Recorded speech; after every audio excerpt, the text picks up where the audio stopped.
Hello everyone, welcome to BPSC Adda. आज के इस सेशन में हम लोग कवर करेंगे एनसीईआरटी साइंस क्लास 8 का चैप्टर 2 और ये चैप्टर है माइक्रो ऑर्गेनिज्म, फ्रेंड एंड फो। तो सबसे पहले हम लोग समझेंगे कि माइक्रो ऑर्गेनिज्म कहते किसको हैं और फ्रेंड एंड फो का मतलब क्या होता है। सो माइक्रो ऑर्गेनिज्म की अगर हम हिंदी मीनिंग की बात करें तो माइक्रो ऑर्गेनिज्म का मतलब होता है सूक्ष्म जीवी। क्या होता है? सूक्ष्म जीव। एंड फ्रेंड का मतलब आपको मालूम है मित्र होता है और फो का मतलब होता है शत्रु। आज का जो हमारा चैप्टर है वो है सूक्ष्म जीव, मित्र एवं शत्रु। तो ये चैप्टर काफी इंटरेस्टिंग होने वाला है और काफी इंफॉर्मेटिव होने वाला है। आप अपने आसपास के स्थानों पर बहुत सारे पौधे एवं जंतु सहित अनेक सजीव को देखते होंगे, परंतु कुछ ऐसे भी जीव हैं जिन्हें हम बिना यंत्र की सहायता से नहीं देख सकते, अर्थात अपनी आंखों से नहीं देख सकते हैं। So normally this are called micro organism और माइक्रोब्स, और इसी को हम क्या बोलते हैं? सूक्ष्म जीव कहते हैं। अर्थात वैसे जीव जिनको हम बिना यंत्र की सहायता के अपनी आंखों से नहीं देख सकते हैं उसको हम सूक्ष्म जीव बोलते हैं, माइक्रो ऑर्गेनिज्म और माइक्रोब्स बोलते हैं। अगर आपको डिफाइन करने की आवश्यकता पड़े, living organism around us which we normally cannot see, these are called micro organism और माइक्रोब्स। ऐसे जीव जो हमारे आसपास हैं लेकिन हम उनको बिना किसी यंत्र की मदद से नहीं देख सकते, उसको हम सूक्ष्म जीव कहते हैं। उदाहरण के तौर पर लीजिए कि आप बरसात के समय में एक ब्रेड अगर गीला हो जाए तो वो कुछ दिन रहने के बाद उस पर आप देखेंगे कि ग्रेइश व्हाइटिश टाइप का एक पैचेस पड़ जाता है, इस पर, है ना, पैचेस पड़ जाता है, जिसको हिंदी में बोलते हैं फफूंदी लगना। क्या लगना? फफूंदी लगना बोलते होंगे। तो ये फफूंदी बेसिकली क्या होता है? ये होता है फंगस। क्या होता है? फंगस। और जब आप इसको मैग्नीफाइंग ग्लास की मदद से देखेंगे तो इसमें आप पाएंगे कि ब्लैक कलर का बहुत सारा आपको टाइनी स्ट्रक्चर देखने को मिलेगा, छोटे छोटे स्ट्रक्चर देखने को मिलेगा। Basically these are called micro organism. यहां पर आपको एक एक्टिविटी दे रखा है, इसमें कहा है कि एक बीकर लीजिए और बीकर में अपने खेतों से मिट्टी लाइए और इसमें पानी डालिए, और जब मिट्टी सेटल डाउन हो जाए तो इस पानी की बूंद को आप माइक्रोस्कोप पर लीजिए और देखिए और ऑब्जर्व करिए और बताइए कि आप इसमें क्या देखते हैं। एक्टिविटी नंबर 2 में है, तालाब का पानी लीजिए और एक ग्लास पर रखिए और इसको माइक्रोस्कोप की मदद से इस तालाब के से लिए हुए पानी को देखिए और ऑब्जर्व करके बताइए कि आपको इस बूंद में क्या दिखता है। Do you find out tiny organism moving around? क्या आपको छोटे छोटे सूक्ष्म जीव गति करते हुए दिखाई दे रहे हैं या नहीं दे रहे हैं? तो ये प्रैक्टिकल की चीजें हैं, आपको प्रैक्टिकल करने के बाद ही पता चलेगा। आप क्या ऑब्जर्व करेंगे जब आप ये परीक्षण करेंगे, जब आप ये ऑब्जर्वेशन करेंगे, आपको पता चलेगा कि ये मिट्टी और पानी जिसको आपने ऑब्जर्वेंस के लिए लिया है माइक्रोस्कोप में, तो आप पाएंगे कि ये छोटे छोटे जीव इसमें उपस्थित होते हैं, बहुत सारे छोटे छोटे जीव उपस्थित होते हैं। और सूक्ष्म जीव इतने छोटे छोटे होते हैं ना कि आप अपनी आंखों से नहीं देख सकते जब तक कि आप या तो मैग्नीफाइंग ग्लास नहीं यूज कर रहे हो या माइक्रोस्कोप नहीं यूज कर रहे हो। यहां पर है कि आप अगर ब्रेड का टुकड़ा ले रहे हैं और उस ब्रेड का टुकड़ा में जो फंगस होता है तो उसको आप मैग्नीफाइंग ग्लास की मदद से तो देख सकते हैं। जो some of this such as fungus that are grown on bread, जो फंगस होता है ब्रेड पर होता है, और ये ब्रेड पर जो फंगस होता है उसको तो आप मैग्नीफाइंग ग्लास की मदद से देख सकते हैं, but others can not be seen without the help of microscope. But बाकी सारे को आप बिना माइक्रोस्कोप की मदद से नहीं देख सकते हैं, and that's why these are called micro organism और माइक्रोब्स। और इसीलिए हम इसको क्या बोलते हैं? माइक्रो ऑर्गेनिज्म और माइक्रोब्स बोलते हैं। आगे क्या कहता है? आगे कहता है कि माइक्रो ऑर्गेनिज्म को हम मेजरली 4 ग्रुप में बांट सकते हैं, लेकिन टोटल अगर हम ग्रुप की बात करें माइक्रो ऑर्गेनिज्म की अगर हम बात करें आप इसको 5 ग्रुप में बांट दीजिए। 5 ग्रुप में कौन कौन हो जाएगा? बैक्टीरिया के बाद हो जाएगा fungus, fungi, protozoa, algae and virus. Bacteria, fungi, fungi, protozoa, algae and virus. But virus को आप स्टार मार्क करके, अब स्टार मार्क क्यों, इसको हम बताएंगे। Micro organism can be divided into 5 category. कौन कौन? Bacteria, fungi, protozoa, algae and virus. जीवाणु, कवक, प्रोटोजोआ, इसको हम क्या बोलते हैं, बैक्टीरिया को हिंदी में बोलते हैं जीवाणु, फंजाई को क्या बोलते हैं, कवक, और प्रोटोजोआ तो प्रोटोजोआ है, एल्गी को बोलते हैं शैवाल, और वायरस को बोलते हैं विषाणु। तो ये 5 कैटेगरी है सूक्ष्म जीव की, माइक्रो ऑर्गेनिज्म की ये 5 कैटेगरी है। लेकिन विषाणु इन 4 से अलग कैसे है, ये मेजरली आपको यहां पर दिया है कि majorly you can divide in 4 groups. These groups are bacteria, fungi, protozoa and some algae. Some of these common microorganisms are shown in figure 2.1 and 2.4. इसको हम फिगर आपको दिखाएंगे कि कौन कौन से फिगर दिए हुए हैं।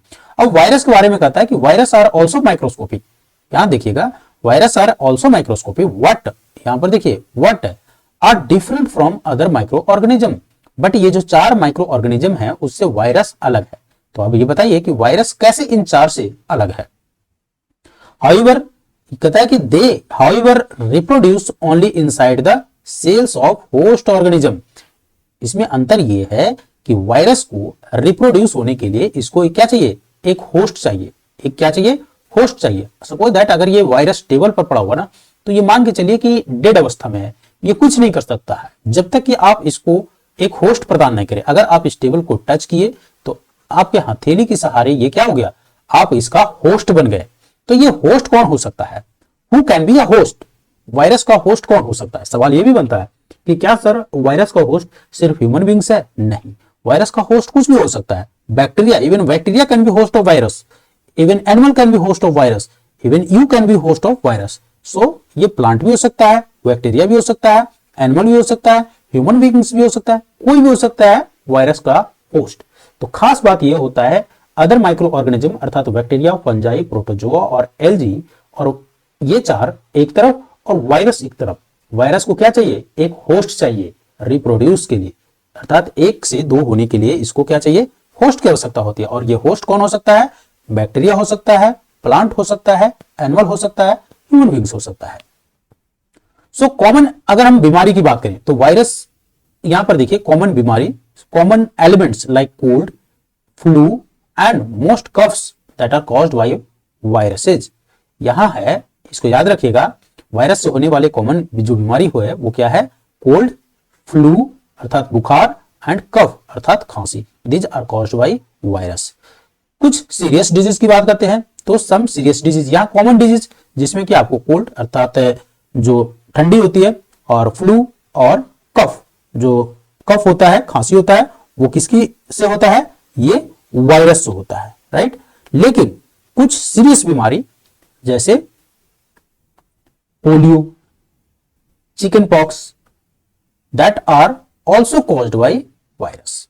तो यहां पर आपने देखा कुछ कॉमन बीमारी जो वायरस की मदद से होते हैं, that are cold, influenza and कफ।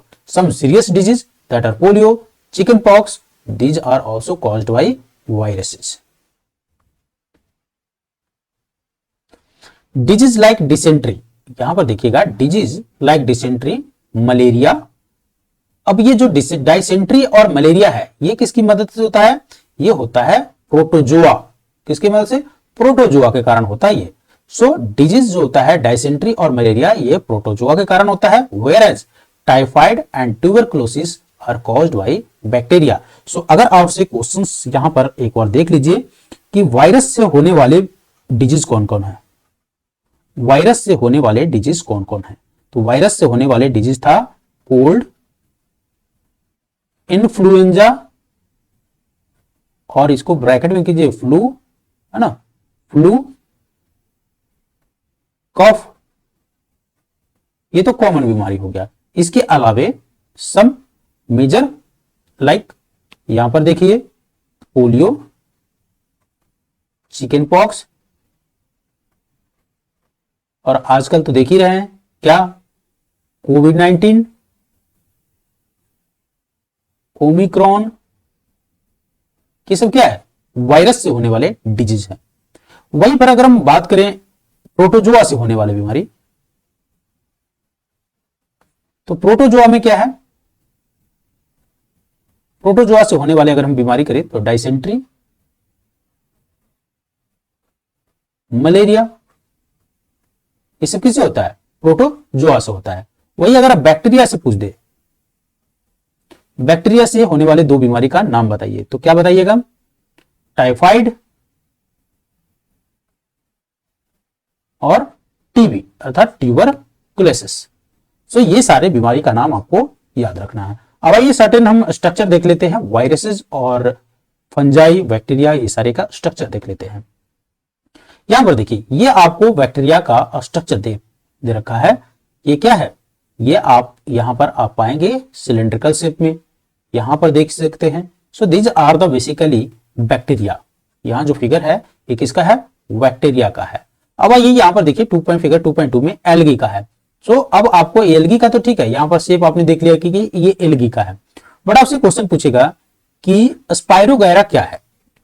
जो स्पाइरोगैरा है ये क्या है, स्पाइरोगैरा अब आपको ऑप्शन में दे देगा, प्रोटोजोआ है, बैक्टीरिया है, कवक है या वायरस है या एल्गी है, ये क्या है, स्पाइरोगैरा है क्या।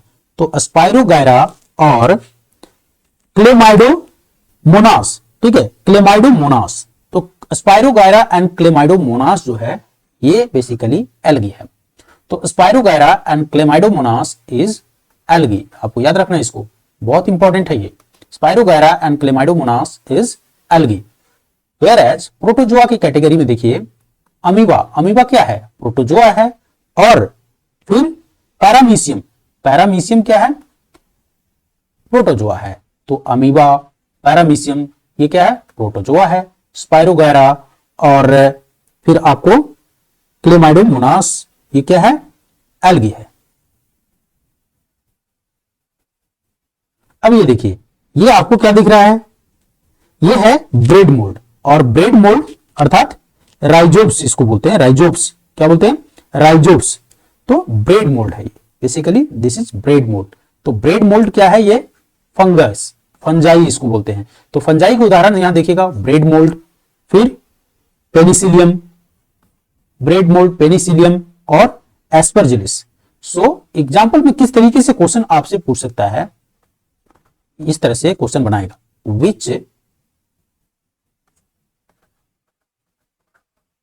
which one of the following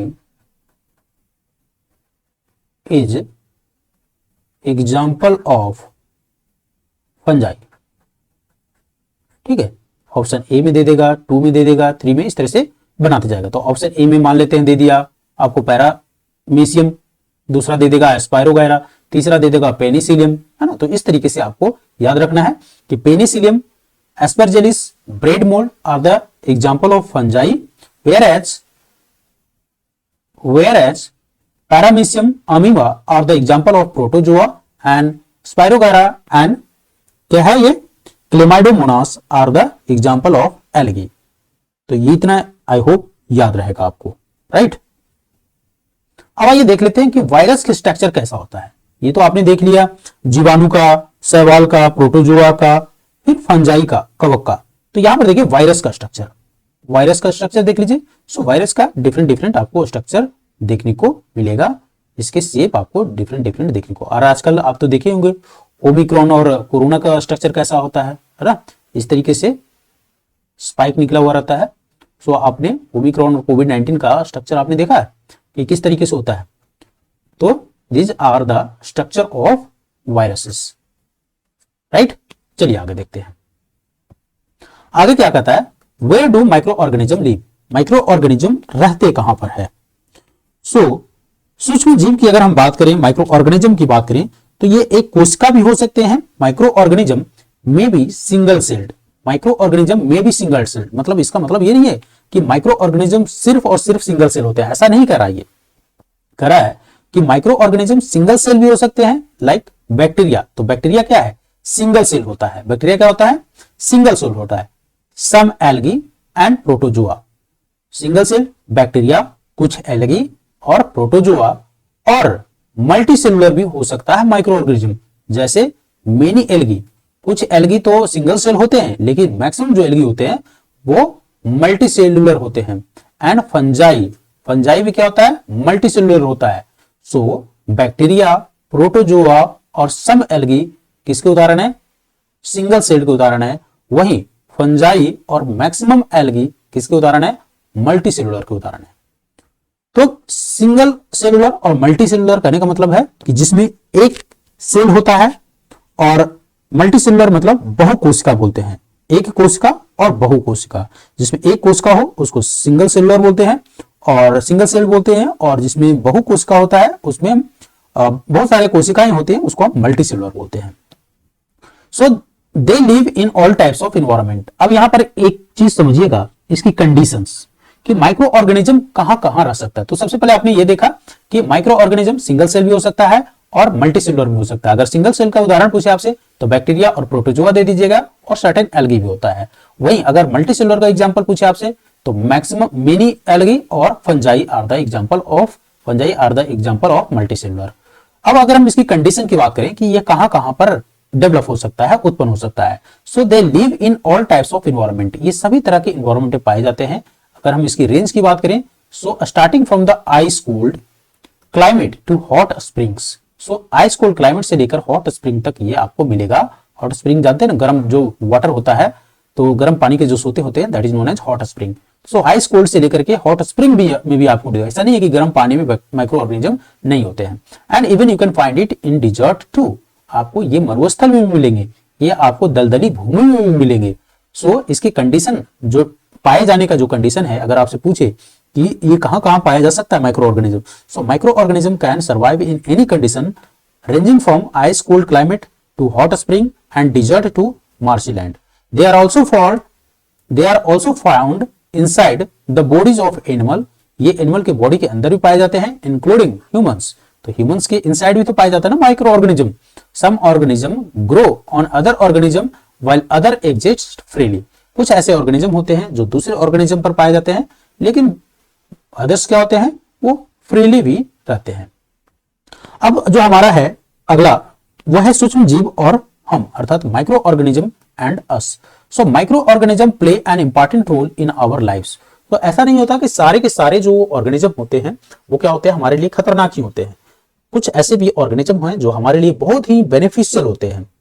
तो यही कह रहा है कि micro organism play an important role in our life, हमारी जिंदगी में बहुत अहम रोल अदा करते हैं। And some of them are beneficial in many ways whereas some others are harmful. कुछ तो ऐसे हैं जो हमारे को मदद करते हैं, लेकिन कुछ ऐसे हैं जो हार्मफुल भी होते हैं और वो बीमारी का कारण बनते हैं। तो आइए हम सबसे पहले उसी की चर्चा करते हैं।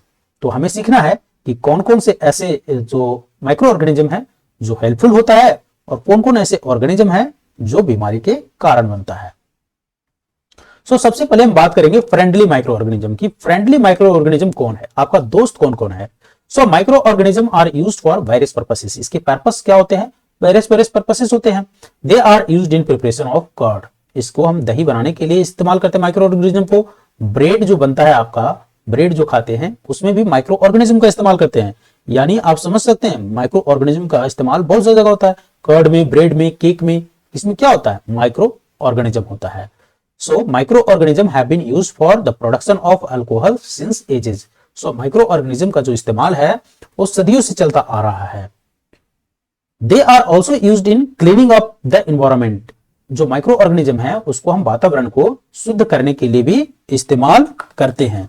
ठीक है, तो माइक्रो ऑर्गेनिज्म का इस्तेमाल हम क्या करते हैं, वातावरण को शुद्ध करने के लिए भी करते हैं।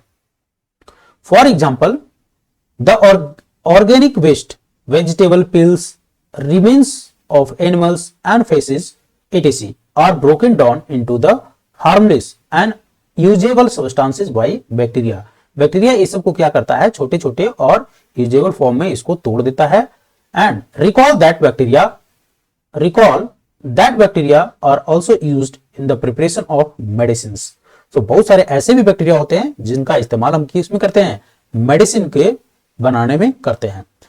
इन एग्रीकल्चर अगर हम बात करें तो they are used to increase soil fertility by fixing nitrogen. So आप बताइए कि सॉइल फर्टिलिटी को by fixing of the nitrogen कौन सा बैक्टीरिया ये सॉइल फिक्स करता है, कौन करता है, राइजोबियम करता है। कौन करता है, राइजोबियम।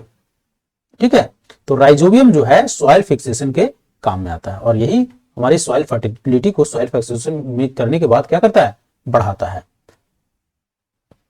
अब आगे कहता है कि दही जो होता है, कर्ड होता है, आपने दही देखा होगा। तो दही कैसे बनता है बताइए। आपने बचपन में आपने देखा होगा कि दही तो जम जाता है, दूध से दही जमता है।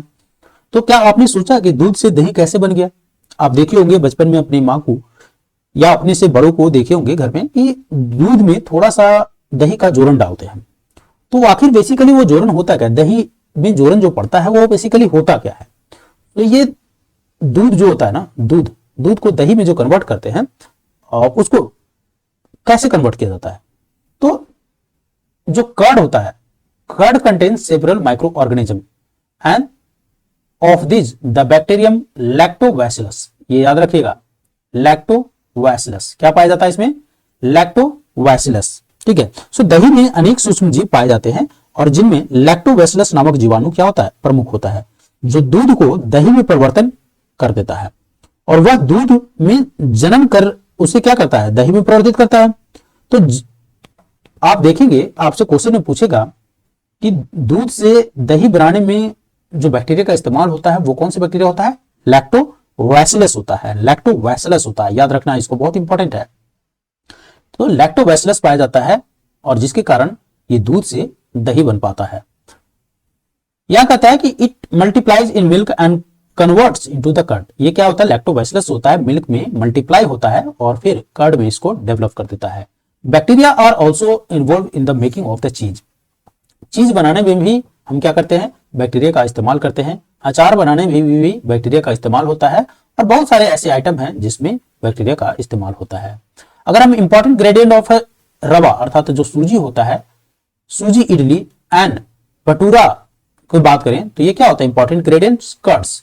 तो कर्ड्स में बेसिकली क्या होता है? ये सारे के आपको इडली बनाइए या भटूरा बनाते हैं तो इसमें इंपॉर्टेंट ग्रेडियंट क्या मिलाते हैं? आप दही मिलाते हैं और दही में आपको मालूम है कि क्या होता है? बैक्टीरिया पाया जाता है। सो अगर आप इसको मैग्नीफाइंग ग्लास से आप दही को देख लेंगे ना, एक बार अगर मैग्नीफाइंग ग्लास से दही को देख लीजिए, इवन आप अपने स्किन को देख लीजिएगा ना, सो यू विल फील कि मतलब कि क्या है। ठीक है। So it will be like a goosebumps. आप उसको दही, अगर दही को देख ली तो आप दही को नहीं खा सकते हैं। अगर माइक्रोस्कोप से एक बार दही को आप देख लीजिएगा सो आप नहीं खा पाएंगे दही को। सो बट ये जो बैक्टीरिया होता है ये क्या होता है? हार्मफुल नहीं होता, ये हमारा फ्रेंडली है, because we are looking the friendly bacteria ना। सो हम लोग फ्रेंडली बैक्टीरिया के बारे में पढ़ रहे हैं। So bacteria and yeast are also helpful for the fermentation of rice, idlis and dosa batter. तो बैक्टीरिया और ईस्ट जो होता है that are helpful for fermentation of rice and idli. अब ये फर्मेंटेशन क्या होता है उसको भी हम देखेंगे। अब यहाँ कुछ दिया हुआ है activity. Take half kg of the flour अर्थात आटा और मैदा लीजिए and some sugar and mix them with warm water. उसको गर्म पानी में मिलाइए। Add a small amount of yeast, इसमें ईस्ट पाउडर मिलाने के लिए बोल रहा है और उसको गूंथ दीजिए। और what do you observe after 2 hours, और 2 घंटे के बाद आप क्या देखेंगे? जब आप इसको आटा और ईस्ट को गर्म पानी में मिलाएंगे तो ये जो डव तैयार होता है मैदा विद ईस्ट पाउडर, आप जब मिलाए तो 2 घंटे के बाद आप देखेंगे कि फूल कर किस तरीके से हो जाएगा? इस तरीके से आप देखेंगे कि एक बुलबुला छोड़ देगा जब ईस्ट को मिलाइएगा। तो ईस्ट का बेसिकली काम क्या होता है? ईस्ट करता क्या है?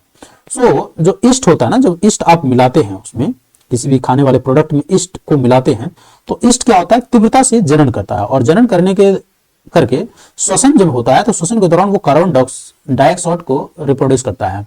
So basically east reproduces rapidly and produces carbon dioxide. तो ये क्या होता है? बहुत तेजी से जनन करता है और कार्बन डाइऑक्साइड क्या करता है? कार्बन डाइऑक्साइड उत्पादित करता है। During respiration bubbles of the gas fill the dough and increase its volume. और जो बबल्स होते हैं, गैस के जो बुलबुले होते हैं, खमीर वाले मैदे का आयतन को, जो वॉल्यूम को क्या करता है? बढ़ा देता है। और यह बेकिंग उद्योग में ईस्ट के उपयोग का आधार है। और यही जो है बेकिंग इंडस्ट्री में आप देखेंगे कि this is the basis of use of east in the baking industry for making breads, pastries and cake. So I hope यहां तक आपको क्लियर होगा। अब आगे हम बात करते हैं कि सूक्ष्म जीवों का जो वाणिज्यिक उपयोग है वो क्या है, अर्थात commercial use of micro organism क्या है। So micro organism are used for the large scale production of alcohol. जो शराब होता है उसको बनाने के लिए माइक्रो ऑर्गेनिज्म का इस्तेमाल लार्ज स्केल पर होता है। जो वाइन, जो दारू होता है, एसिटिक एसिड, विनेगर होता है, east is used for commercial production of alcohol and wine. तो ईस्ट का इस्तेमाल हम क्या करते हैं? बड़े स्तर पर अल्कोहल, शराब एवं एसिटिक एसिड के उत्पादन में सूक्ष्म जीवों का उपयोग किया जाता है। जौ, गेहूं, चावल एवं फलों के रस में उपस्थित प्राकृतिक शर्करा में ईस्ट द्वारा क्या करता है? अल्कोहल एवं शराब का उत्पादन किया जाता है। So for this purpose east is grown on natural sugars present in grains like barley, wheat, rice and crust fruit. So east का इस्तेमाल कॉमर्शियली करते हैं, किस लिए? अल्कोहल को तैयार करने के लिए, राइट। अब आइए यहां पर देखिएगा। सो अब फर्मेंटेशन क्या होता है, अब हमको पढ़ना है कि व्हाट इज द फर्मेंटेशन। सो आप देखेंगे कि फर्मेंटेशन इज नथिंग बट, इसमें क्या होता है, शुगर जो होता है, sugar is converted into the alcohol. अब ये शुगर को ईस्ट क्या करता है, ईस्ट जो होता है ये शुगर को क्या कर देता है, अल्कोहल में कन्वर्ट कर देता है, अल्कोहल में कन्वर्ट कर देता है। और यही मेथड को हम क्या बोलते हैं, this process of the conversion of sugar into alcohol, तो ये क्या कहलाएगा, फर्मेंटेशन कहलाएगा, किण्वन कहलाता है। सो अगर आपसे पूछता है कि what is the fermentation, so fermentation is the process of conversion of sugar into alcohol, you can define it. Fermentation is the process of conversion of sugar into alcohol, और ये किसकी मदद से होता है, ईस्ट की मदद से होता है। ईस्ट की मदद से शुगर का जो कन्वर्जन होता है अल्कोहल में होता है, and that is known as fermentation. ये लुईस पास्चर हैं, and the Louis Pasteur discover fermentation in 1857। So ये बहुत ही इंपॉर्टेंट क्वेश्चन है आपके लिए, इसको याद रखिएगा। आपसे पूछेगा questions, who discovered the fermentation, so it was Lewis pasture in 1857 who discovered the fermentation. So what is the fermentation? Fermentation is the process of conversion of sugar into alcohol, right? आगे चलिए, medicinal use of micro organism. हम आखिर दवा के रूप में कैसे इसका इस्तेमाल हम सूक्ष्म जीवों को औषधीय उपयोग में कैसे कर सकते हैं। जब भी कभी भी आप बीमार पड़ते हैं तो क्या करते हैं, आप डॉक्टर को दिखाने ले जाएंगे, ठीक है। सो डॉक्टर आपको क्या करेगा, डॉक्टर आपको पेनिसिलिन का इंजेक्शन देता है, ठीक है। जब आप बीमार पड़ते हैं तो आप डॉक्टर के पास जाते हैं और डॉक्टर आपको क्या कर देता है, पेनिसिलिन का इंजेक्शन दे देता है, अथवा कोई और एंटीबायोटिक गोली दे देगा, है ना, या कैप्सूल दे देगा। तो इन जो मेडिसिन जो ये है, जो source of this medicine is क्या, इस मेडिसिन का सोर्स है क्या, बेसिकली माइक्रो ऑर्गेनिज्म है। सो दिस मेडिसिन क्या करता है, ये मेडिसिन करता क्या है, जो आपका पेन रिलीफ हो जाता है या कुछ और जो बीमारी है उससे राहत हो जाता है। सो यहां उसी चीज की हम चर्चा करें। तो when you fall ill the doctor may give you some antibiotic tablet, doctor क्या करेगा, आपको एंटीबायोटिक टैबलेट दे देगा, या तो कैप्सूल दे देता है या इंजेक्शन दे देता है, सच एज पेनिसिलिन। तो जब आप बीमार पड़ते हैं तो ये पेनिसिलिन एक इंजेक्शन दे देगा, या कुछ कैप्सूल दे देगा, या टैबलेट दे देगा। So basically what are the source of this medicine, that is micro organism. Source क्या है इसका, माइक्रो ऑर्गेनिज्म ही है। दिस मेडिसिन ये करता क्या है, this medicine kill or stop the growth of disease causing micro organism. ये बेसिकली क्या करता है कि जो आपके वैसे ऑर्गेनिज्म जो आपको बीमारी पैदा कर रहा है उसको किल कर देता है। सच मेडिसिन आर कॉल्ड एंटीबायोटिक्स, और ऐसे मेडिसिन को हम क्या बोलते हैं, एंटीबायोटिक बोलते हैं। समझ में आ रहा है। सो बीमारी पैदा करने वाले सूक्ष्मजीवों को नष्ट करने वाले जो दवा होता है उसको हम क्या बोलते हैं, एंटीबायोटिक्स बोलते हैं। क्या बोलते हैं, एंटीबायोटिक्स बोलते हैं।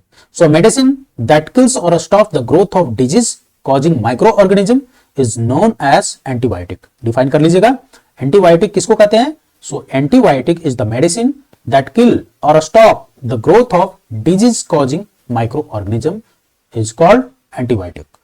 So this days a number of antibiotics are being produced from the bacteria और फंजाई। सो बैक्टीरिया और फंजाई की मदद से बहुत सारे क्या हो रहे हैं, एंटीबायोटिक को हम डेवलप कर रहे हैं। स्ट्रिप्ट उसमें उदाहरण के तौर पर यहां पर देखिए, streptomycin, terramycin and erythromycin are some of the example.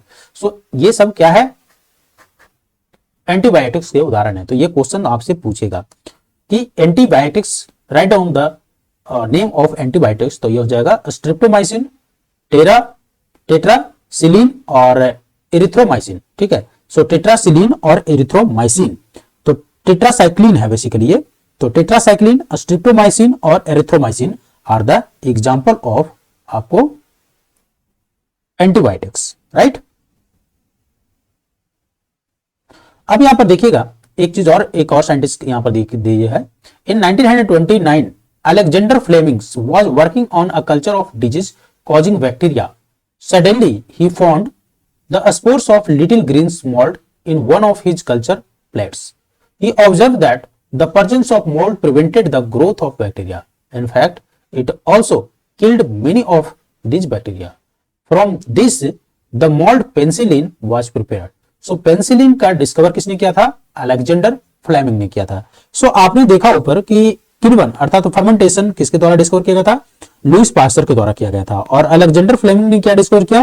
Penicillin बनाया. ठीक है, अलेक्जेंडर फ्लेमिंग ने क्या बनाया? पेंसिलिन बनाया. तो इसको भी आपको याद रखना है. और सम ऑफ द एंटीबायोटिक्स जिसको आपको याद रखना है वो क्या क्या है?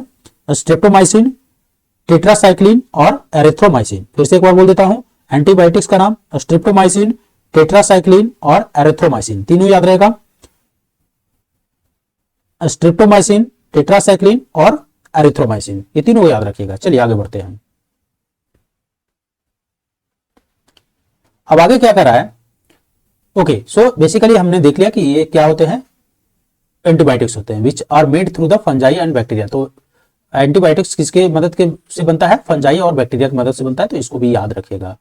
So this antibiotics are manufactured by the growing specific micro organism and are used to cure variety of disease. Antibiotics are even mixed with the feed of livestock or poultry to check the microbial infections in animal, and these are also used to control many plant disease. तो इनका हम इस्तेमाल many plant disease को भी रोकने में करते हैं. सो आगे हम आगे बात करें, आगे देखते हैं कि आगे क्या कर रहा है. So vaccine, what is vaccine? Vaccine क्या होता है? अगला है हमारे पास व्हाट इज वैक्सीन. बहुत इंपॉर्टेंट है. टीका, टीका आपने देखा होगा. So when disease carrying microbes enters, जब कोई ऐसा माइक्रोब्स जो बीमारी को कैरी करता है, लाइक अभी कोरोना देख लीजिए, that enters in our body, जो हमारे बॉडी में इंटर करता है. सो वो बॉडी, जैसा कि आपको मालूम है कि ये सारे जो माइक्रोब्स होते हैं तो रिप्रोड्यूस होते हैं ना, 1 से 2, 2 से 4, 4 से 8, इस तरह से रिप्रोड्यूस होते हैं. So basically when a disease carrying microbes, जो बीमारी लिए हुए माइक्रोब्स हमारी बॉडी के अंदर घुसते हैं, तो the body produces antibiotics. Body क्या करता है? उसको अलाउ कर देता है कि जाइए और अपना काम कीजिए? नहीं, बॉडी सीधे इस तरह से अलाउ नहीं करता है. बॉडी क्या होता है ना, एक सॉफ्टवेयर की तरह काम करता है जो पीछे वाला चीजों को याद रखता है. बॉडी क्या करता है? एक सॉफ्टवेयर की तरह काम करता है. अगर पीछे कोई घटना घट गया है ना तो उसको याद रखता है. ठीक है. So basically the body reproduces antibodies.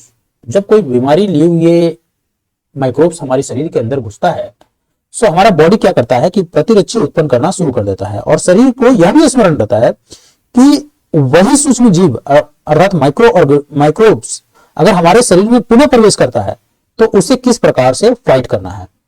So the body also remembers how to fight the microbes if it enters again. अगर ये फिर से हमारे शरीर के अंदर घुसे तो कैसे इससे फाइट करना है, यह भी याद रखता है उसको. If dead or weakened microbes are introduced into healthy body, the body fights and kills invading bacteria by producing suitable antibiotics.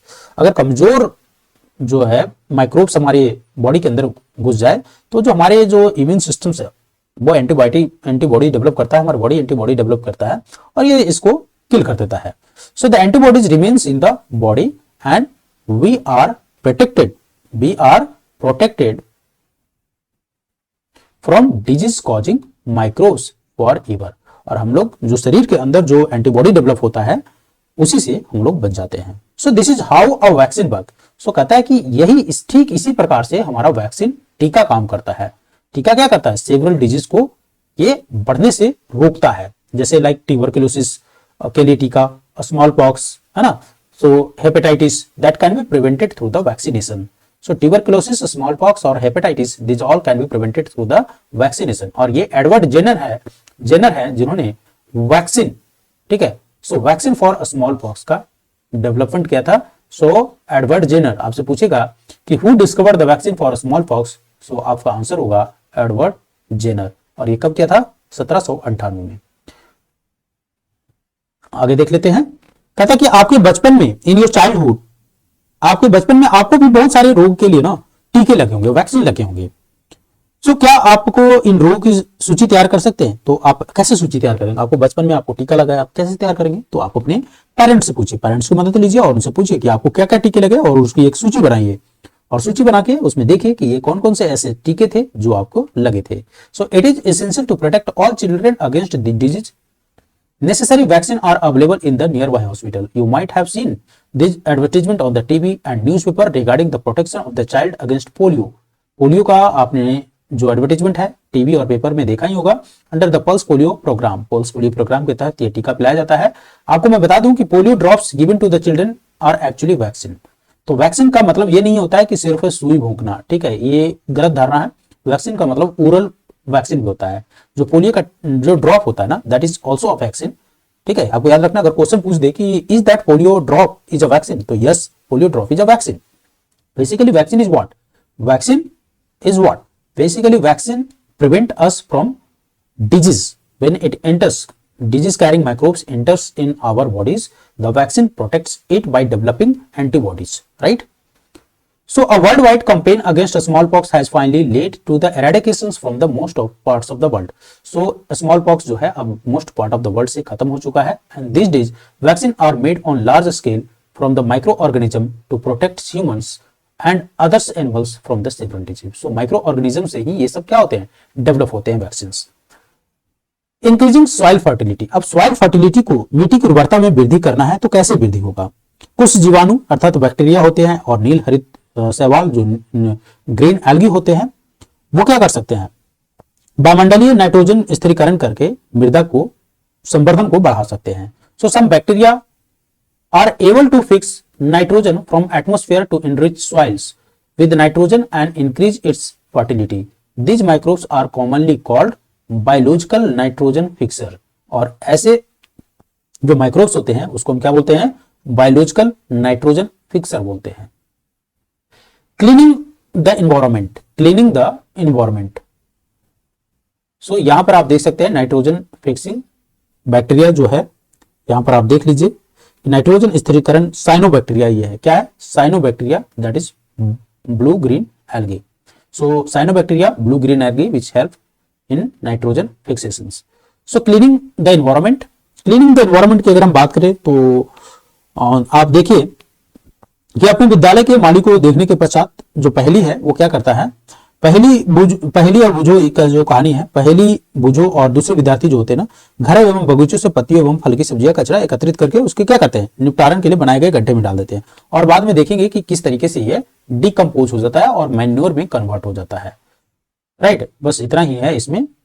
और आगे अगर हम बात करें तो इसमें देखिएगा, अब हम बात करेंगे हार्मफुल माइक्रो ऑर्गेनिज्म का। अब हमने पहले देखा कि फ्रेंडली माइक्रो ऑर्गेनिज्म को, अब देखेंगे हार्मफुल माइक्रो ऑर्गेनिज्म को।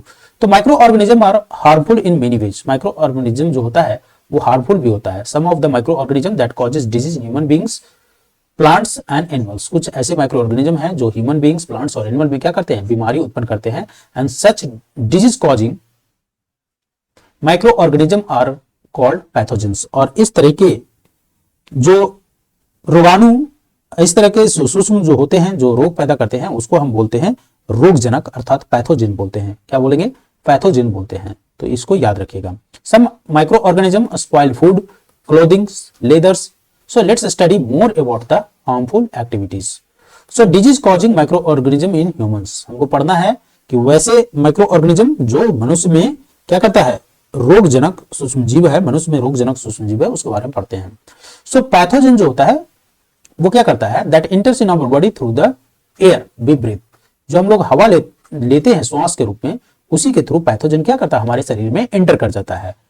द वाटर वी ड्रिंक और द फूड वी ईट, जो पानी हम लोग पीते हैं, जो खाना खाते हैं, उसी की मदद से ये पैथोजन क्या होता है, हमारे शरीर के अंदर एंट्री मार देता है। They can also get transmitted by direct contact with N infected person. अगर आप किसी इन्फेक्टेड पर्सन के भी कॉन्टैक्ट में हैं तो भी ये आपके अंदर जा सकता है। और ये हो सकता है कि इसका वाहक जो है कोई एनिमल भी हो सकता है। तो एनिमल भी अगर अफेक्टेड है किसी माइक्रो ऑर्गेनिज्म से तो वो भी आपके अंदर जा सकता है। So microbial disease that can spread from an infected person to healthy person through air, water, food और physical contact are called communicable disease. याद रखिए इसको, बहुत इंपॉर्टेंट है ये। Microbial disease that can spread from an infected person to healthy person through air, water, food, physical contact are called communicable disease. तो communicable disease किसको कहते हैं, आपसे पूछेगा what is the communicable disease. तो सूक्ष्म जीवों द्वारा होने वाले ऐसे रोग जो एक संक्रमित व्यक्ति से स्वस्थ व्यक्ति में वायु, जल, भोजन अथवा फिजिकल कांटेक्ट के माध्यम से हो उसको हम बोलते हैं कम्युनिकेबल डिजीज। एक उदाहरण के तौर पर आप बोल सकते हैं जैसे कॉलरा। कॉलरा क्या है? एक कम्युनिकेबल डिजीज का उदाहरण है, यानी एक से दूसरे में फैलने वाला। ठीक है, तो एक से दूसरे में फैलने वाली बीमारी को कम्युनिकेबल डिजीज बोलते हैं, लाइक कॉलरा, जिसको हिंदी में हैजा भी बोलते हैं। कॉमन कोल्ड क्या है? कॉमन कोल्ड अर्थात सर्दी जुकाम। चिकन पॉक्स ये भी कम्युनिकेबल डिजीज है। ट्यूबरकुलोसिस भी टीबी। अगर किसी व्यक्ति को टीबी है तो आप थोड़ा सा उनसे डिस्टेंस मेंटेन कीजिए, because it is a communicable disease, एक दूसरे से फैल सकता है। अगर किसी को सर्दी जुकाम है तो वो उससे भी थोड़ा दूरी बना के रखिए, क्योंकि आपको भी ये फैल सकता है। अगर किसी को कॉलरा है, हैजा है, तो उससे भी आपको फैल सकता है। So better to use mask use कीजिए and prevent yourself from all this communicable disease. When a person suffering from the common cold sneezes, अगर वो छींकता है, सो फाइन ड्रॉपलेट्स, जो उसके फाइन ड्रॉपलेट्स होते हैं छींकने के बाद, आप देखेंगे कि वो हवा जो होता है कुछ समय के लिए क्या होता है, वायरस जो होता है हवा में फैल जाता है, एंड दिस वायरस में inter in your body, healthy body में आपके घुस सकता है। क्योंकि उसी समय आप क्या कर रहे हैं, अगर कोई व्यक्ति आपके सामने छींक रहा है, और ऐसा तो है नहीं कि आप अपने सांस को रोक दीजिएगा, उस समय सांस लीजिएगा, और जब वो एयर में वायरस रहता है उसको आपने सांस लिया तो वो आपके बॉडी में इंजेस्ट हो गया, और इस तरह से आपको भी बीमारी फैलेगा। सो अब बताइए कि आप किस तरीके से कम्युनिकेबल डिजीज को रोक सकते हैं। Then how do you prevent that disease of communicable disease, ये क्वेश्चन पूछ रहा है आपसे। सो दीज आर, अब यहां बोल रहा है okay, so these are some insects and animals which act as a carriers. तो ये कैरियर के रूप में कौन काम करता है? तो दीज आर इंसेक्ट्स और एनिमल्स। ये कौन कौन होते हैं? इंसेक्ट और एनिमल होते हैं जो कैरियर के रूप में काम करते हैं डिजीज को फैलाने में। हॉर्स फ्लाई उनमें से एक है। ठीक है, जो घरों का जो मक्खी होता है ये उनमें से एक है, और ये बहुत बड़ा सोर्स है, ये बहुत बड़ा कैरियर है जो कम्युनिकेबल डिजीज को फैलाने में। Horse fly is one such carriers. The flies sit on the garbage. ये क्या करता है? देखते हैं, मक्खी जो घरेलू मक्खी होता है वो गार्बेज पर बैठता है। एंड एनिमल एक्सेट्रा, है ना, जो एनिमल जानवरों का जो एक्सेट्रा होता है उस पर बैठता है। सो द पैथोजेन जो होता है वो क्या होता है? Sticks to their body, and when this flies sit on the uncovered food, जब ये अनकवर्ड फूड पर बैठते हैं, they may transfer the pathogen. अब वो पैथोजेन क्या कर देता है? जैसे हाउस फ्लाई है, अगर मान लेते हैं ये हाउस फ्लाई है, और ये हाउस फ्लाई क्या हुआ, ये कहीं पर जाकर बैठा। अब ये बैठकर क्या हुआ, ये उड़ा, और यहाँ पर बहुत सारे फूड रखे हुए हैं, और यहाँ पर अगर बैठता है, ठीक है, और यहाँ पर बैठेगा तो ये क्या करेगा? ये जो हाउस फ्लाई यहाँ से जो पैथोजेन है ये ट्रांसफर कर देगा फूड पर। ठीक है, सो इस तरीके से अगर आप अनकवर्ड फूड को खाएंगे तो आप क्या होंगे? बीमार पड़ जाएंगे। इसीलिए बोला जाता है कि कभी भी बिना ढके हुए फूड को नहीं खाना चाहिए। Whoever eats the contaminated food is likely to get sick, so it is advisable always to keep food covered. इसीलिए हमेशा एडवाइस किया जाता है कि फूड को हमेशा ढक के रखना चाहिए, है ना। Another example of carrier is the female anopheles mosquito. ठीक है, अगला जो उदाहरण है हमारा कि रोग वाहक का, वो क्या है? जब मक्खी वाला तो हो गया, तो अगला है वो हमारा है मादा एनाफिलीज मच्छर। क्या है? मादा एनाफिलीज मच्छर। ठीक है, याद रहेगा। अगला जो कैरियर है वो क्या है? मादा एनाफिलीज मच्छर। और मादा एनाफिलीज भी क्या है? कैरियर का उदाहरण है। प्लाज्मोडियम, जो मॉस्किटो प्लाज्मोडियम होता है वो किसका है? वो मलेरिया का वाहक होता है। मलेरिया का वाहक होता है प्लाज्मोडियम। मॉस्किटो प्लाज्मोडियम जो होता है, यहां पर देखिएगा। Another example of carrier is the female anopheles mosquito which carries the parasite of malaria plasmodium. ठीक है, याद रहेगा, ये याद रखना है इसको। Female aedes mosquito act as the carrier of dengue fever. Dengue जो होता है, डेंगू का जो वायरस होता है, इसका वाहक कौन होता है? Aedes mosquito. तो याद रखना है। तो एक तो सबसे पहले आपको एनाफिलीज याद रखना है। तो एनाफिलीज किसका उदाहरण है? प्लाज्मोडियम का कैरियर, मलेरिया का कैरियर होता है। मच्छर जो प्लाज्मोडियम होता है उसका कैरियर होता है आपको। ठीक है, parasite of malaria that is Plasmodium, और उसका कैरियर कौन होता है? एनाफिलीज। ठीक है, और दूसरा है आपको फीमेल एडीज। तो फीमेल एडीज जो है उसको डेंगू का वाहक होता है। एडीज मच्छर जो होता है वो डेंगू का वाहक होता है। तो याद रखिएगा, दोनों में कंफ्यूजन नहीं होना है। कंफ्यूजन इसलिए कि फीमेल एनाफिलीज जो मॉस्किटो है, तो फीमेल एनाफिलीज जो मॉस्किटो है वो किसका कैरियर है? प्लाज्मोडियम का कैरियर है। ठीक है, प्लाज्मोडियम का कैरियर है। और मादा एडीज जो मच्छर है वो वायरस, डेंगू वायरस का कैरियर है। राइट। ये दोनों याद रखना है। All the mosquito breed in water, सारे जो मॉस्किटो होते हैं वो कहां उत्पन्न होते हैं, वाटर में उत्पन्न होते हैं। Hence one should not let water collect anywhere, इसीलिए कहा जाता है कि आप गर्मी के दिन में जैसे ही कूलर चलाते हैं तो उसमें ज्यादा दिन का पानी नहीं जमा होना चाहिए, क्योंकि इसमें क्या होता है, मच्छर डेवलप होता है, जितने भी मच्छर होते हैं ना पानी में पैदा लेते हैं, इसीलिए पानी कूलर वगैरह से, टायर से, फ्लावर पॉट से, ये सबसे पानी हमेशा साफ करते रहना चाहिए। By keeping this surroundings clean and dry we can prevent the mosquito from breeding, try to make the list of measures which help to avoid the spread of malaria. तो एक लिस्ट बनाइए जो कि आपको मलेरिया से रोक सकता है, राइट। यहाँ पर देखिएगा आपको कुछ दिया हुआ है, some common human disease that is caused by microorganism, ये बहुत ही इंपॉर्टेंट है आपके लिए, राइट। सो ट्यूबरकुलोसिस किससे होता है, ह्यूमन डिजीज यहाँ दिया हुआ है tuberculosis is caused by the bacteria and the modes of transmission is air. Measles किससे होता है, वायरस से होता है, and the mode of transmission किससे होता है, एयर से होता है। मिजल्स का मतलब होता है खसरा, क्या होता है, खसरा। चिकन पॉक्स भी वायरस से होता है। पोलियो भी क्या होता है, वायरस से होता है। तो एक बार देख लीजिए, मिजल्स, चिकन पॉक्स, पोलियो, ये किससे होता है, वायरस से होता है, याद रहेगा। मिजल्स, चिकन पॉक्स, पोलियो किससे होगा, वायरस से होगा। मोड ऑफ ट्रांसमिशन एयर और कॉन्टैक्ट, चिकन पॉक्स एयर से भी हो सकता है, किसी के कॉन्टैक्ट में आने से भी हो सकता है। पोलियो एयर से होता है और वाटर से भी होता है, तो ध्यान दीजिएगा एयर और वाटर दोनों से हो सकता है पोलियो, ठीक है। ट्यूबरकुलोसिस का जो ऑर्गेनिज्म है वो क्या है, बैक्टीरिया है, और बैक्टीरिया से होता है और ये एयर से होता है। कॉलरा की अगर हम बात करें, जो हैजा है वो बैक्टीरिया जनित रोग है और ये वाटर और फूड इसका मोड ऑफ ट्रांसमिशन है। वहीं टाइफाइड की अगर हम बात करें तो टाइफाइड भी बैक्टीरिया जनित रोग है और ये वाटर से होने वाला बीमारी है। हेपेटाइटिस ए क्या है, वायरस से होने वाला बीमारी है और ये मोड ऑफ ट्रांसमिशन क्या है, वाटर। मलेरिया क्या है, किससे होता है, प्रोटोजोआ से होता है। किससे होता है, प्रोटोजोआ से होता है और इसका बाघ कौन है, मॉस्किटो होता है। तो इतनी चीजें आपको याद रखना है। जैसे फिर से एक बार इसको कवर कर देता हूं सो दैट आप इसको भूले नहीं।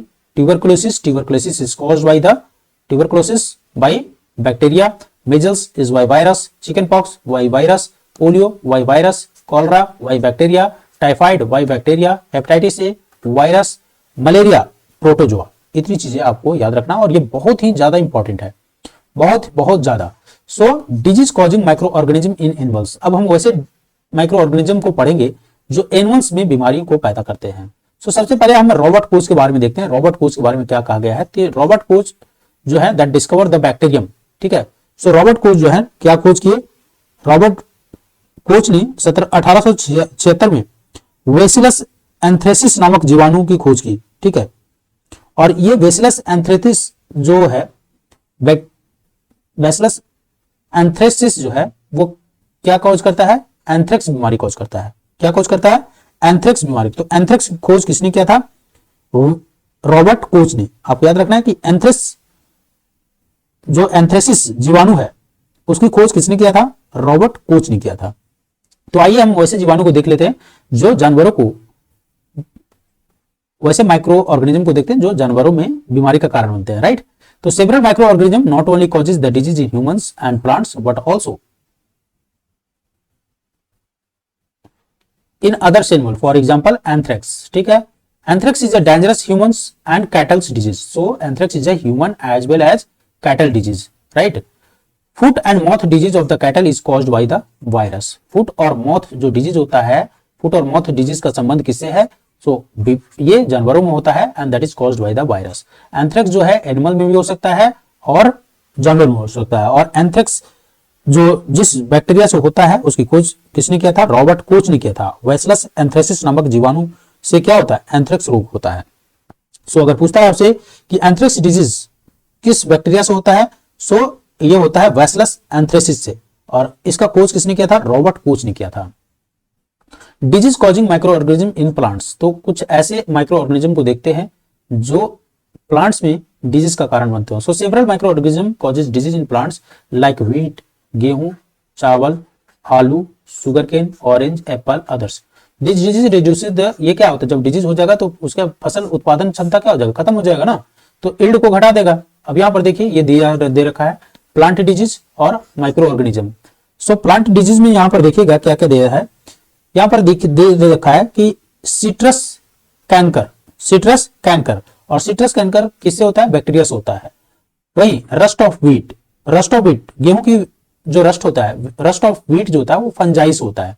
तो सिट्रस कैंकर होता है बैक्टीरिया से, याद रखिएगा, बहुत ही ज्यादा इंपॉर्टेंट ये भी है, ठीक है। So citrus canker bacteria, rust of wheat fungi, yellow vein mosaic, है ना। So yellow vein mosaic of विंडी, ये विंडी में होने वाला है येलो वेन मोजाइक। तो ये भी पूछेगा येलो वेन मोजाइक किस में होता है, तो विंडी में होता है, विंडी में होता है, किस में होता है, विंडी में होता है। और ये किससे होता है, वायरस से होता है, याद रखिएगा वायरस होता है। येलो वेन मोजाइक इन विंडी जो है ये किससे होता है, वायरस से होता है। रस्ट ऑफ व्हीट जो होता है किससे होता है, फंजाई से होता है। और सिट्रस कैंकर जो होता है बैक्टीरिया से होने वाला है, तो ये याद रहेगा, वेरी गुड। चलिए अब आगे है फूड पॉइजनिंग। फूड पॉइजनिंग में क्या है, तो फूड पॉइजनिंग में आप देखिए कि यहाँ पर एक स्टोरी है कि बोजो को एक मित्र ने, है ना, एक पार्टी में आमंत्रित करता है और वहां अनेक प्रकार के व्यंजन वो खा लेता है। सो घर में आने पर बाद आप देखेंगे कि उसको काफी उल्टी उल्टी होना शुरू हो जाएगा और उसे अस्पताल में ले जाएगा। जब अस्पताल में लेके जाएगा तो डॉक्टर बताएगा कि भाई ये इसको फूड पॉइजनिंग हुआ, ये जो वोमिटिंग का कारण है ना, that is caused by the food poisoning. So अब आप बोलेंगे कि sir what is the food poisoning. So basically food poisoning could be due to the consumption of food spoiled by some micro organism. वैसे food को खाने से food poisoning होता है जिसको कोई माइक्रो ऑर्गेनिज्म ने खराब कर दिया हो, ठीक है ना। माइक्रो ऑर्गेनिज्म जो होता है ना वो खराब कर दिया हो। माइक्रो ऑर्गेनिज्म आपने पढ़ा ना, 5 तरह का माइक्रो ऑर्गेनिज्म है। So basically there are 4 categories of micro organism. So एक वायरस भी है, इसीलिए हम 5 कैटेगरी जोड़ते हैं। So food poisoning that could be due to the consumption of food spoiled by the some micro organism, उसको बर्बाद कर दिया कुछ माइक्रो ऑर्गेनिज्म ने, और अगर आप उस फूड को खा लिए तो आपको फूड पॉइजनिंग हो जाएगा। So micro organism that grow on our food sometimes produces toxic substances. ये क्या करता है, कुछ जब ये खाना खराब करता है तो क्यों खराब करता है, because it produces toxic substances and these make the food poisonous causing serious illness and even death. इसके कारण आपका डेथ भी हो सकता है। So it is very important that we preserve the food to prevent it from being spoiled. इसको खराब होने से बचाने के लिए हमको क्या करना चाहिए, एक सुरक्षित स्थान पर इसको प्रिजर्व करना चाहिए, जैसे फ्रिज में आपको रखना चाहिए। ये नहीं कि ओपन में छोड़ दीजिएगा, तो ओपन में छोड़ दीजिएगा तो जल्दी डिके हो जाएगा, जल्दी डिके हो जाएगा, फिर उसको खाइएगा, फिर आपको फूड पॉइजनिंग होगा, फिर डॉक्टर के पास जाइएगा, पेट में दर्द होगा, फिर वो क्या कर देगा, आपको कुछ एंटीबायोटिक्स का इंजेक्शन लगा देगा, है ना, वैक्सीन लगा देगा। चलिए अब आगे हम बात करते हैं फूड प्रिजर्वेशन। फूड प्रिजर्वेशन में क्या है, in chapter 1 we have learned about the methods used to preserve the store food grains. How do we preserve cooked food at home. हमने आपने देखा था कि चैप्टर 1 में कि किस तरीके से अनाज को प्रिजर्व किया जाता है। तो पहले उसको क्या करते हैं, इन नमी को बढ़िया से हटाते हैं, अगर ज्यादा नमी रहेगा तो वो ज्यादा दिन तक नहीं रहेगा। लेकिन अब सवाल है कि यहाँ फूड प्रिजर्वेशन वो नहीं है, यहाँ फूड प्रिजर्वेशन है कि बना हुआ जो खाना है, कुक्ड किया हुआ खाना है, उसको कैसे प्रिजर्व करेंगे। So you know that bread left unused under the moist condition is attacked by the fungus. अगर अनयूज्ड ब्रेड को छोड़ दीजिएगा तो उस पर फंगस अटैक कर देगा। Microorganism spoils our food. तो माइक्रो ऑर्गेनिज्म हमको क्या कर देगा, फूड को बर्बाद कर देगा। Unspoiled food emits bad smells. Spoil जो फूड होता है, जो आप देखेंगे सुबह उठ के चावल को छोड़ दीजिए रात में, फिर सुबह उठेंगे तो उसको एक बैड स्मेल आएगा। And has a bad taste, उसके बैड टेस्ट भी होंगे। एंड दैट चेंज्ड कलर, उसके कलर भी चेंज हो गए। Is spoiling of the food chemical reaction. क्या ये spoiling of the food chemical reaction है। सो पहली बुझो जो है, Paheli bought some mangoes but she could not eat them for a few days. कुछ दिनों के लिए वो नहीं खाती है। And later she found that they were spoiled and Rotten. वो देखती है कि वो क्या हो गया है, खराब हो गया है और सड़ गया है ना। तो खराब हो गया है, सड़ गया है। परंतु वह जानती है कि उसकी जो दादी के द्वारा जो बनाया गया आम का अचार है वह काफी समय तक वो मतलब खराब नहीं होता है। तो ऐसा क्यों, वो बहुत कंफ्यूज है कि हमने कुछ दिन पहले आम लाया और वो सड़ गया, है ना, और खराब हो गया, लेकिन हमारे दादी के द्वारा जो अचार है वो काफी दिन हो गया उसको, बट वो तो नहीं सड़ा, ऐसा क्यों हो गया। ठीक है, सो वो उसको काफी कंफ्यूजन होता है। सो कहता है केमिकल मेथड्स। सो कैसे इसको प्रिजर्व किया गया, देखिए तो एक तो है कि केमिकल मेथड्स के थ्रू कैसे आप फूड को प्रिजर्व, तो इसी को पढ़ना है आपको, preservation of the food. So chemical method, salts and edible oil, जो खाने वाला तेल होता है और जो साल्ट होता है, तो साल्ट और जो एडिबल्स होता है ना, उसको उपयोग कर हम सूक्ष्मजीवों की वृद्धि रोकने के लिए करते हैं, और इसी को हम लोग बोलते हैं preservative. So basically salts and edible oils are the common chemicals generally used to check the growth of micro organism. ये माइक्रो ऑर्गेनिज्म को ग्रोथ को रोकने के लिए हम लोग खाने वाला तेल और नमक का इस्तेमाल करते हैं, and that's why these are called preservative. तो प्रिजर्वेटिव का ये डेफिनेशन हो गया। ठीक है, so we add the salt and we add salt और एसिड प्रिजर्वेटिव टू पिकल्स, हम लोग साल्ट और एसिड प्रिजर्वेटिव को पिकल में मिलाते हैं to prevent the attack of microbes. So microbes के अटैक से बचने के लिए हम लोग इसको मिलाते हैं। Sodium benzoate and sodium meta, जो सोडियम बेंजोएट होता है और सोडियम मेटा बाइसल्फाइड जो होता है समान प्रिजर्वेटिव होता है। तो ये दोनों को याद रखना है आपको। सोडियम बेंजोएट बोलेगा कि which one of the following is the example of preservative. तो प्रिजर्वेटिव का एग्जांपल है sodium benzoate and sodium Meta bisulphide. क्या है? Sodium Meta bisulphide. तो सोडियम मेटा बाइसल्फाइड और सोडियम बेंजोएट किसका उदाहरण है? प्रिजर्वेटिव का उदाहरण है। इस क्वेश्चन को याद रखिएगा, ठीक है। So this are also used in jams and squashes. इसको हम जैम्स, जो आप देखते होंगे बोतल में जो जैम्स आता है, उसमें भी इसको प्रिजर्व करने के लिए सोडियम बेंजोएट और सोडियम बाइसल्फाइड का इस्तेमाल करते हैं, राइट। नमक द्वारा भी क्या प्रिजर्वेशन किया जा सकता है फूड को? Yes. Common salt has been used to preserve the meat. Meat को प्रिजर्व करने के लिए, फिश को प्रिजर्व करने के लिए इसको सदियों से इस्तेमाल होते रहा है। So meat and fish are covered with dry salt to check the growth of bacteria. Bacteria का ग्रोथ को रोकने के लिए कॉमन साल्ट का इस्तेमाल करते आ रहे हैं लोग। Salting is used to preserve the amla, ठीक है, रॉ मैंगो एंड टैमरिंड। ये सब इमली, आंवला, रॉ मैंगो, इसको नमक मिला दीजिए तो इसको आप बैक्टीरिया के हमले से रोक सकते हैं। Preservation by sugar. So these are the methods of what? These are the method of preservation. अभी हम पढ़ रहे हैं कि कौन कौन से मेथड्स है प्रिजर्वेशन का। तो पहले यहां देखिए, पहला है आपको केमिकल मेथड, दूसरा है by common salt, common salt के बाद आप देखेंगे बाय शुगर, फिर उसके बाद आप देखेंगे कि preservation by oil and vinegar, फिर उसके बाद आप क्या देखेंगे? हीट एंड कोल्ड ट्रीटमेंट्स, फिर उसके बाद आप देखेंगे स्टोरेज एंड पैकिंग, इसको बाद, ठीक है। सो हम लोग कहां पर थे? Common salt. तो कॉमन साल्ट हमने देख लिया। प्रिजर्वेशन बाय शुगर, तो jams, jellies and squashes are preserved by the sugars and sugar reduces the moisture content. Sugar क्या करता है? मॉइस्चर कंटेंट को घटा देता है, which inhibits in the growth of bacteria which spoil foods। तो ये क्या करता है? बैक्टीरिया की ग्रोथ को इससे रोक देता है। जब मॉइस्चर कम जाएगा तो बैक्टीरिया उसमें नहीं उत्पन्न होगा। अब वह बात करता है ऑयल और विनेगर से कैसे हम उसको रोकेंगे। तो ऑयल और विनेगर की अगर हम बात करें तो ऑयल से कैसे आप उसको ये करिएगा, सिरके से कैसे रोकिएगा? तो तेल और सिरके का उपयोग कर अचार को आप उसको स्पॉइल होने से बचा सकते हैं, क्योंकि इसमें क्या होता है ना, जीवाणु जीवित नहीं रख सकता है, अर्थात बैक्टीरिया जीवित नहीं रह सकता है। तो सब्जियां, फल, मछली, मांस का प्रिजर्वेशन के लिए हम इस मेथड का इस्तेमाल कर सकते हैं।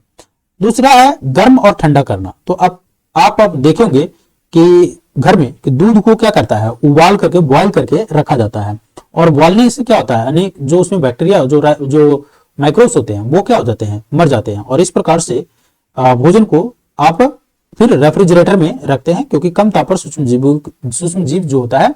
ओके, सबसे पहले यहां देखिएगा कि इसको गर्म कर दिया और उसके बाद फिर आप क्या करते हैं? इसको फिर फ्रिज में रोक के रख देते हैं। तो फ्रिज में क्या होता है? टेम्परेचर क्या होता है? बहुत कम होता है, और कम टेम्परेचर में भी ज्यादा वो डेवलप नहीं कर सकता है, ठीक है। सो डेवलप कर सकता है, ऐसा नहीं। आपने देखा था कि cold, even ice cold condition में माइक्रोब से डेवलप हो सकता है।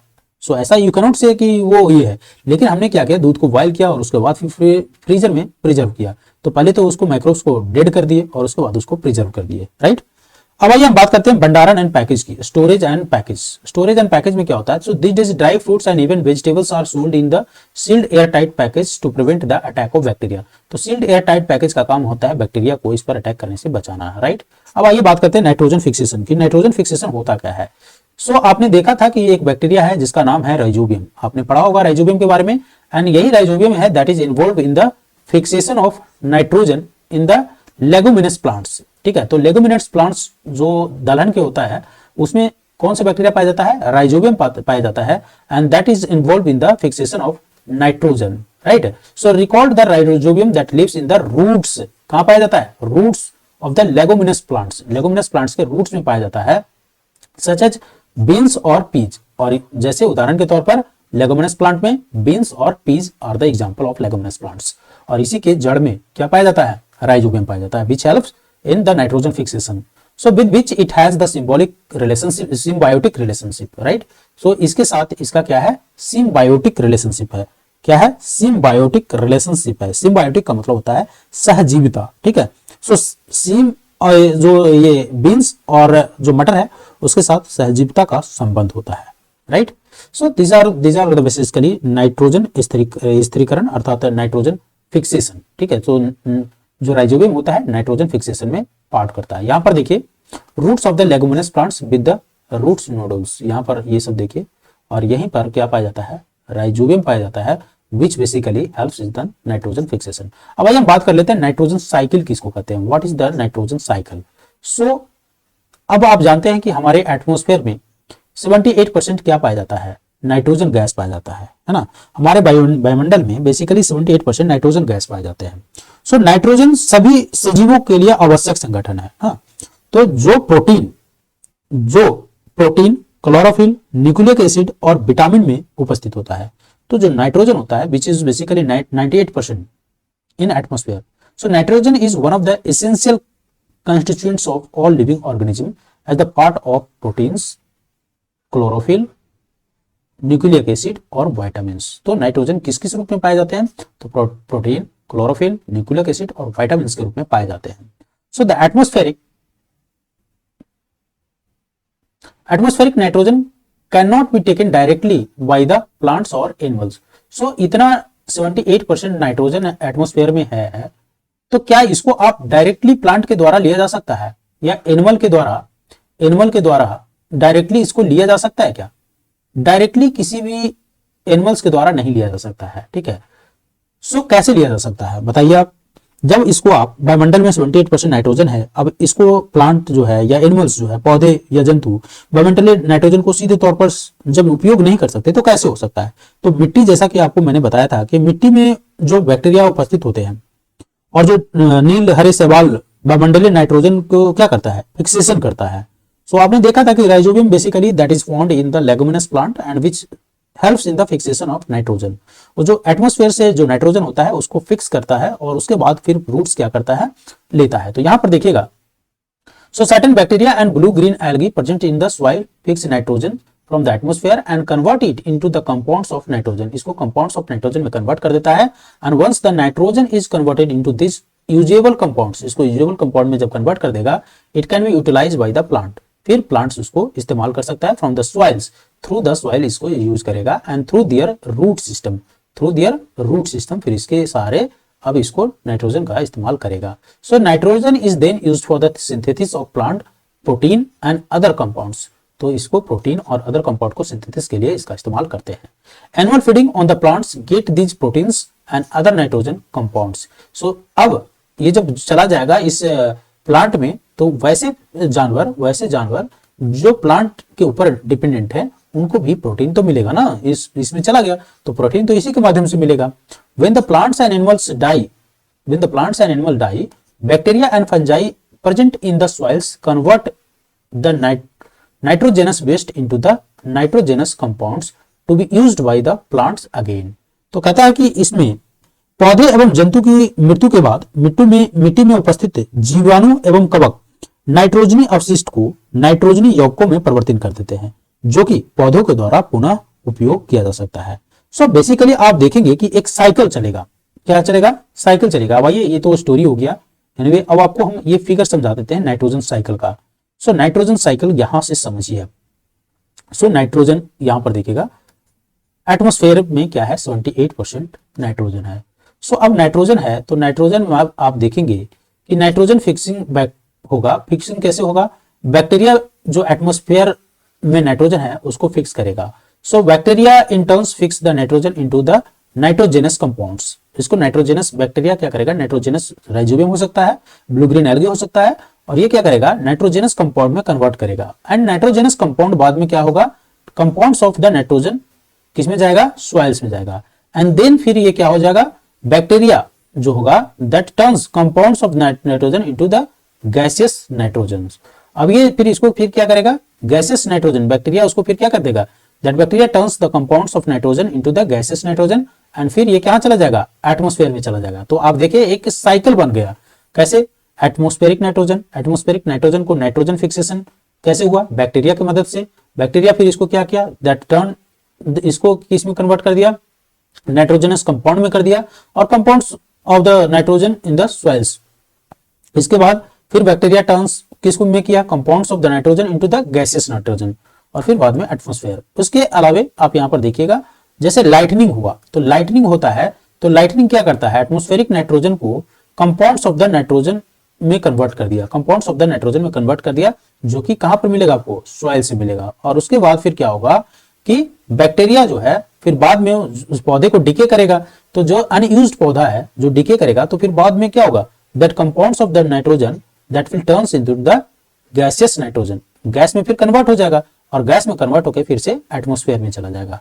समझ में आ रहा है? सो इसके अलावा आप यहां देखिए, अब इसी कंपाउंड्स ऑफ द जो नाइट्रोजन जो कन्वर्ट हो गया है सॉइल्स में, अब ये सॉइल्स के माध्यम से आप देखेंगे कि प्लांट इसको कंपाउंड्स में जो बैक्टीरिया, आप देखिए कि यहाँ पर एटमॉस्फेयर से जो नाइट्रोजन गैस है उसको बैक्टीरिया क्या किया, एटमॉस्फेरिक जो नाइट्रोजन गैस है उसको कन्वर्ट कर दिया नाइट्रोजनस कंपाउंड में। तो नाइट्रोजनस कंपाउंड जो है अब ये सॉइल में चला गया, तो सॉइल में जाने के बाद अब इसको प्लांट लेगा, तो प्लांट जब लिया तो अब इसको एनिमल खा रहा है। अब एनिमल जो खा रहा है, तो एनिमल खाने के बाद क्या किया, नाइट्रोजनस बेस्ड, तो भाई अब उसको ये करेगा ना, जो अब खाया तो उसको पचाएगा भी, तो अपना एक्सेट्रा जो है वो छोड़ेगा, ठीक है। या अगर एनिमल मर गया, तो एनिमल मर गया तो वो जो नाइट्रोजन उसके पास है वो भी तो एयर में जाएगा। सो इस तरह से एक साइकिल बन गया, और इसी को हम बोलते हैं नाइट्रोजन साइकिल। आई होप ये नाइट्रोजन साइकिल आपको समझ में आया होगा, नहीं तो बस 2 मिनट में मैं फिर से एक बार कवर कर देता हूं इसको। यहां पर आप देखिएगा 78% नाइट्रोजन गैस है, उसको बैक्टीरिया के माध्यम से नाइट्रोजन फिक्सेशन हुआ बैक्टीरिया के माध्यम से,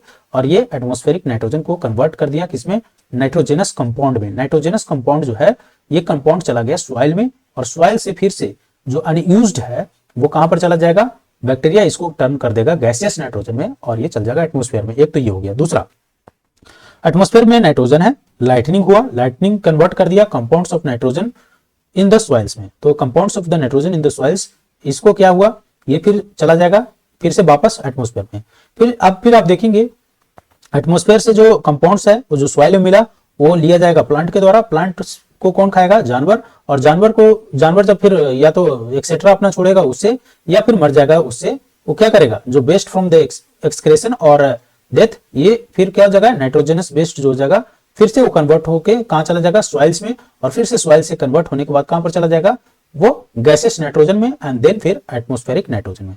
सो this was all about the nitrogen cycle, ठीक है। सो अब हम बेसिकली एक बार फिर से रिवाइज कर लेंगे कि आपने क्या क्या पढ़ा अभी तक आपने।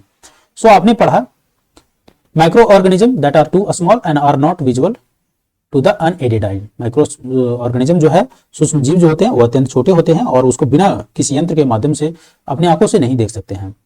फिर दूसरा कहता है कि ये कहां पर पाए जा सकते हैं, they can live in all kinds of environment, ये सभी जगह पाए जा सकते हैं, ranging from the ice cold climate to the hot springs and desert to the marshy lands. तो these are the condition basically.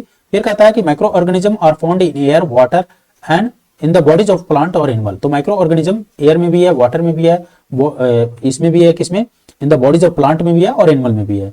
फिर कहता है कि दे में भी यूनिसेलुलर और मल्टीसेलुलर। तो यूनिसेलुलर और मल्टीसेलुलर दोनों हो सकता है।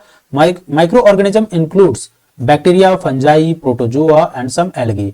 Virus, though different from the above mentioned living organism, are considered microbes। ये इसको हम क्या बोलते हैं, माइक्रोब्स बोलते हैं वायरस को।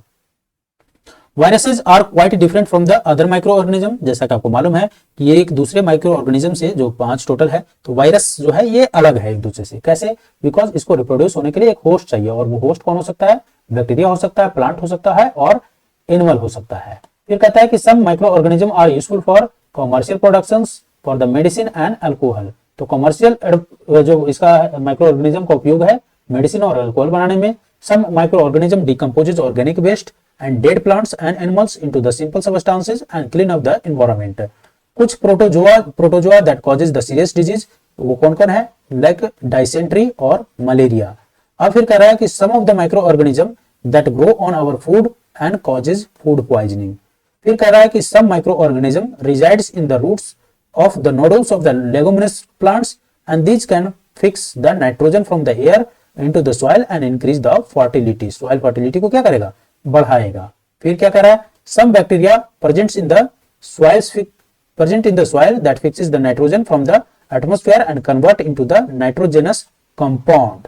फिर क्या कर रहा है, certain bacteria that converts compounds of the nitrogen present in the soil into the nitrogen gas which is released to the atmosphere। so this was the basically the from the nitrogen cycle। so इसको याद रख लीजिएगा, yeast, virus, vaccine, rhizobium, protozoa, preservation, pathogen, pasteurisation, nitrogen fixation, इस सारे को याद रखिएगा। So this was all from the your chapter number 2 class 8th science, right. So if you like my video then share to your friends and please hit the bell icon to get the notification in time. Thank you.